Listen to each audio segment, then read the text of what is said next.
Ačiū pirmininkė, gerbiami kolegos. 19 Lietuvos Respublikos vyriausybės programos tikslas yra labai aiškus.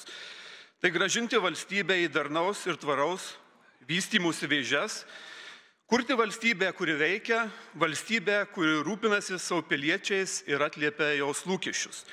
Kuogi skiriasi ši programa nuo praeitos 18 vyriausybės programos?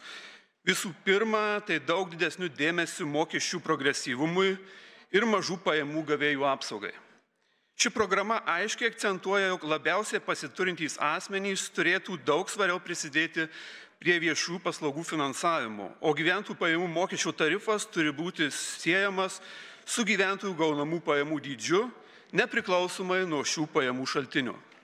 Ši programa orientuota į veiksmingą kovą su skurdu ir socialinė atskirtimi, skiriant prideramą dėmesį socialinių paslaugų plėtrai, paramos sistemos nepasiturintiems asmenims tobulinimui ir spartesniam pensijų augimui. Man kaip savivaldybininkui labai svarbu, jog naujasis ministrų kabinetas valstybės vairą stipriai kreips ir į regioninę politiką, savivaldą ir jos savarankiškumo didinimą.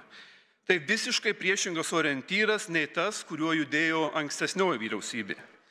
Būtina sugrąžinti prestižą valstybės tarnybai, peržiūrint vykdytą valstybės tarnybos reformą ir stabdant specialistų išvalstybinimą. Būtina savivaldybėms sudaryti galimybę lanksčiau skolintis ne tik ES lėšomis, bet ir savivaldybių bei valstybės lėšomis finansuojamiems projektams. Naujojoje vyriausybės programoje aiškiai matosi ir nesitaikstymo su tragiška kelių būklė pozicija. Tvarus kelių priežiūros ir plėtros finansavimo modelis Lenkijos pavyzdžių, pagaliau veikianti kelių rinkliavos arba etolingaus sistema, didžioji dalis akcizo mokesčių pajamų ir visos pajamos iš etolingaus sistemos į kelių finansavimą, didinama kelių priežiūros plėtros programos lėšų proporcija tenkantis savivaldybėms. Tai tikslai, kurie priartins prie sparčiau asfaltuojamų kelių, einančių per gyvenvietes ir padės apsisaugoti nuo griūvančių tiltų.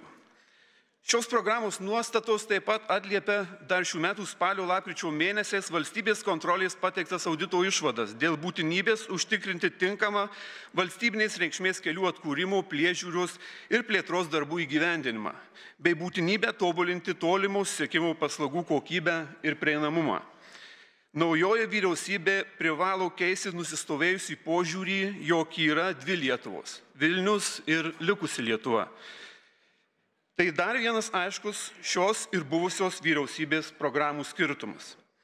Naujoji programa orientuota į tvarę regionų plėtrą, didesnį finansavimo intensyvumą, aukštos pridėtinės vertės projektams Lietuvos regionuose, šeimų gerovę, užimtumo ir viešų paslaugų kokybės didinimą, bei tų pačių paslaugų privatizavimo stabdymą.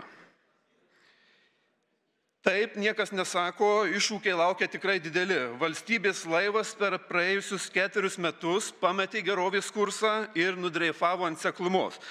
Tačiau tikiu, jog naujasis laivo kapitonas ir iššūkių nebijantį jo įgulą sėkmingai apiplauks visus ledkalnius ir kurs vieningą, veiklių pilietiškų savo šalį mylinčių žmonių bendrystę grįstą Lietuvą. Kviečiu palaikyti šią vyriausybės programą. Ačiū.